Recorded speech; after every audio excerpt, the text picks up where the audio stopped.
네, 광동고 2022년도 수투 2학기 기말고사 12번 문항을 풀어보겠습니다. 자, 문제를 봤더니 주어진 함수는 4차식이 주어져 있네요. 여기 보니까 4차식이 주어져 있고요.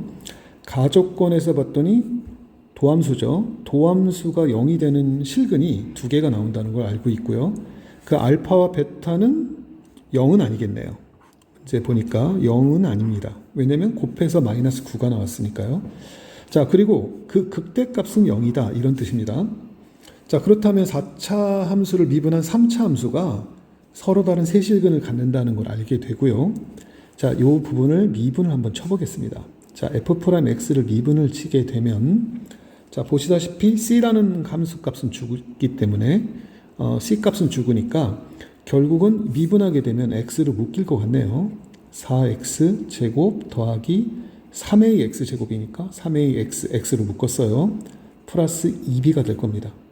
당연히 얘는 x의 4배 x 마이너스 알파, x 마이너스 베타로 묶인다는 뜻입니다. 맞죠? 즉 오른쪽에 있는 이 식 4x 제곱 플러스 3ax 더하기 2b가 x 마이너스 알파, x 마이너스 베타를 근으로 갖는다는 걸 알게 됩니다. 자, 이상에서 알 수 있는 사실이 f'x의 근은 알파, 그 다음에 0, 그 다음에 베타라는 사실을 알 수가 있어요. 크기 순서로요. 자, 그래서 개형을 한번 그려보면 3차 함수가 서로 다른 세실근을 갖게 된다는 거죠. 도함수가요. 자, 그리고 이때 제일 작은 근은 알파, 제로, 베타를 갖고요.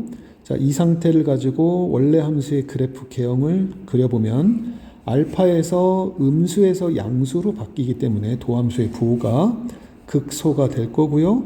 0에서는 플러스에서 마이너스로 바뀌니까 극대가 될 겁니다. 다시 베타에서는 마이너스에서 플러스로 바뀌니까 극소가 됩니다. 그래서 4차 함수의 개형은 보는 것처럼 w와 비슷한 함수가 만들어집니다. 자, 여기까지 이해되시죠? 자, 그러면 이제 이 상황에서 우리가 알 수 있는 거는 요 극값의 위치, 극대의 위치가 여기가 x축이 여기 있구나 라는 사실을 알 수 있죠. 왜냐하면 극대값이 0이 됐기 때문에 0,0을 지난다, 이걸 알게 됩니다. 자, 여기까지가 지금 가와 나에 대한 해석입니다. 자, 이제 어떤 해석을 하시면 되냐면요. gt란 함수와 ht란 함수를 아셔야 되겠는데 의미가 뭔지 볼까요? 자, 임의의 실수 t에 대해서 마이너스 무한대부터 t까지 구간에서는 fx의 최소값을 gt라 하자. 자, 이런 문제 많이 풀어봤죠. 자, t부터 무한대까지는 최소값은 ht라고 한다. 그런데 두 함수 모두 전체 실수 범위에서 미분이 가능하다. 이렇게 말을 했습니다. 자, 이걸 보고 바로 4차 함수의 모양이 어떻게 되는구나를 이해할 수가 있는 친구들이 있을 텐데 우리는 이거를 논리적으로 한번 보겠습니다. 자, 기억 한번 볼까요? 어떤 상황이 되냐면요. 지금 알파와 베타가 마이너스 곱한 게 마이너스 9라는 것만 알 뿐 절대값 알파보다 절대값 베타 값이 더 크다고 놉시다. 자, 그래프는 이렇게 되겠네요.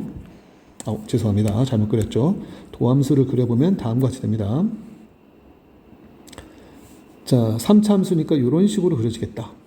자, 여기가 알파, 제로, 베타. 어떻죠? 절대값 베타가 절대값 알파보다 훨씬 큽니다. 자, 그래서 이 그래프의 개형을 한번 그려보면 다음과 같이 됩니다. 알파에서 극소를 갖고 0에서 극대를 가졌다가 베타에서는 완전히 많이 내려가겠죠? 이런 형태의 그래프가 될 겁니다.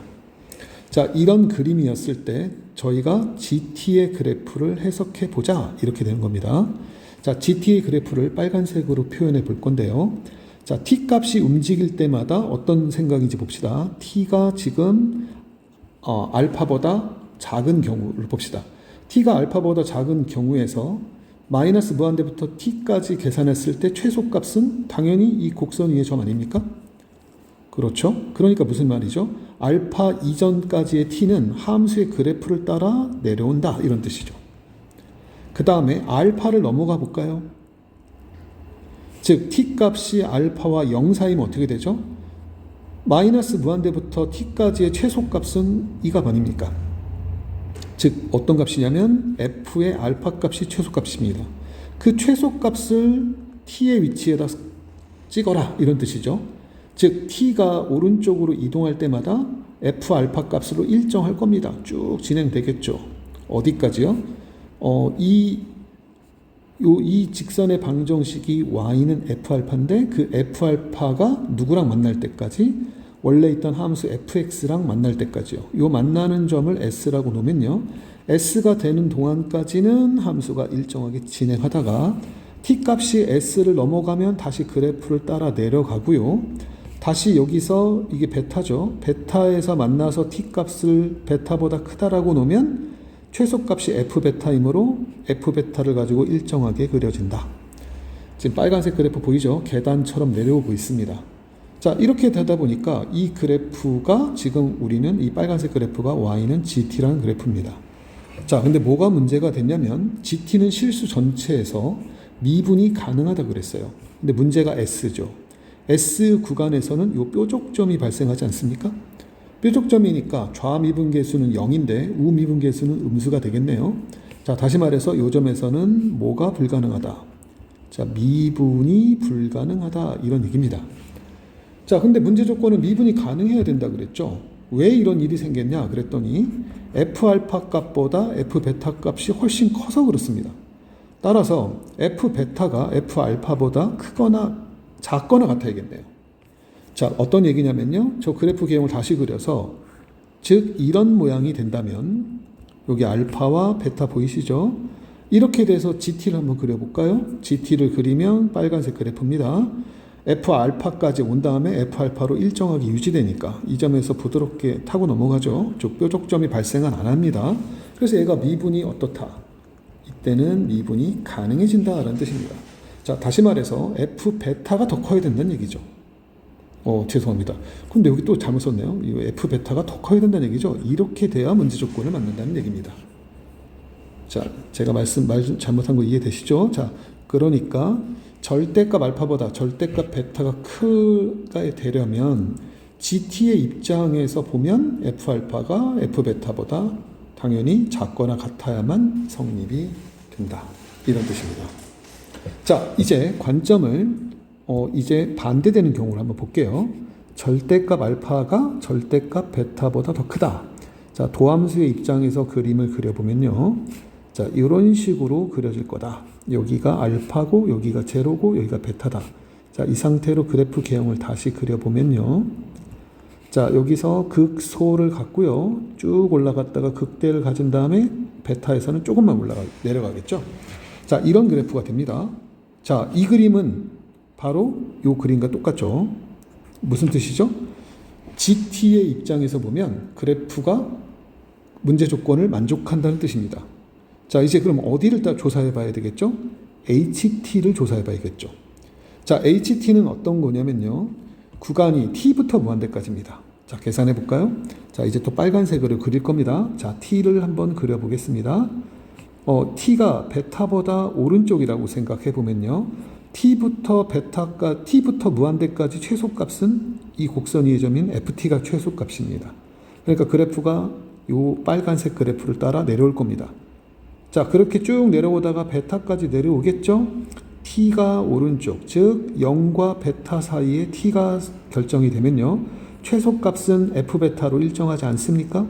보이죠? 요 점이겠죠? F베타로 일정하니까 직선을 따라 그려지겠네요. 자, T를 더 왼쪽으로 이동해 보면 그래프 개형이 이런 형태가 된다는 거 보이시죠? 자, 그리고 여기 만난 요 점 볼까요? 요 점을 다시 아까처럼 S라고 치환한다면요. 요 S 값에서는 뾰족점이 발생하죠. 그러니까 뭐가 불가능할까요? 미분이 불가능하게 됩니다. 자, 왜 이런 일이 발생했죠? 문제 조건 봤더니 F 알파 값이 F 베타보다 작았기 때문이죠. 그러니까 반대로 생각하면 이런 그림이라면, 즉 다시 그려볼까요? FX가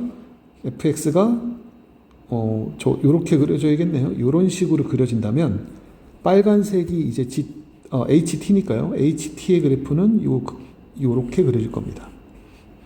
자, 어떻어요? 여기 최소값은 당연히 F 베타가 최소값일 거고요. 그때 베타에서 미분이 가능해지죠. 즉 미분이 불가능하지 않고 가능해지려면 방금처럼 요 F 알파 값보다 F 베타 값이 작아야죠. 자, 즉 기업과 니은에서 이 두 개를 동시에 만족하려면 어떻게 돼야 될까요? 자, 보이죠? F 알파 값이 왼쪽 식에서는 F 베타보다 작거나 같은데 오른쪽 식에서는 F 베타가 더 작죠. 즉 F 알파가 F 베타와 F 베타 사이로 갇혀 있네요. 샌드위치 정리죠. 결론이 뭘까요? F 알파와 F 베타는 같아야만 문제 조건에서 GT와 HT는 실수 전체에서 뭐 가능해진다? 미분위가 가능해진다라는 뜻입니다. 자, 이제 기업과 니은을 통해서 저희가 어떻게 식을 알았냐면요. 다음과 같은 사실을 알았어요. 아, 이게 도함수가 점대칭 함수구나. 자, 이게 F'X가 됩니다. 자, 여기가 0이고요. 이 거리가 똑같습니다. 즉, 여기가 알파고 여기가 베타가 되겠네요. 그렇다면 이 알파라는 놈은 마이너스 베타가 될 거고요. 문제 조건에 마이너스 베타 곱하기 베타를 곱한 게 마이너스 9라고 했습니다. 뭐죠? 베타가 3이라는 사실을 알게 된다라는 겁니다. 자, 베타가 3이고 마베타니까 마3이다. 자, 그럼 이 형태의 그래프 개형을 그려봐라. 이렇게 되는 거죠. 자, 그러면 극소, 극대, 극소인데 선대칭 함수가 만들어지는 거죠. 다음과 같이 이렇게 그려지겠네요. 자, 보이시죠? 자, 그리고 여기 극값의 위치, 여기 위치가 3이란 뜻입니다. 여기가 0이고요. 아까 F0이 0이라고 하지 않았습니까? 자, 그래서 여기서 4차 함수의 비율 관계에 의해서 이 비율 관계, 여기가 극값이고 여기가 교점이면 극극교의 비율 관계가 1대 루트 2라는 사실을 알게 됩니다. 자, 그래서 여기 위치는 3루트 2가 됩니다. 자, 외워두시는 게 좋겠죠. 선대칭 함수에서 4차 함수의 비율 관계가 1대 루트 2라는 거예요. 자, 그래서 4차 함수 식이 완성이 되겠네요. 최고차 개수가 1이었기 때문에 x제곱 인수로 갔고요. x제곱 마이너스 9, 2, 18 이렇게 인수분해가 완료가 됐습니다. 끝났죠? 자, F 베타가 얼마입니까? F 알파와 같지 않습니까? F 베타가 F3이었고요. 3을 대입해 봅니다. 3, 3은 9에다가 여기 3 집어넣었죠. 마이너스 9가 나오나 보네요. 그럼 마이너스 81입니다. 자, 따라서 F 베타 더하기 F 알파 값은 2배의 F 베타 값이고요. 정답은 마이너스 162가 된다가 정답이 되겠습니다. 자, 이해되시죠?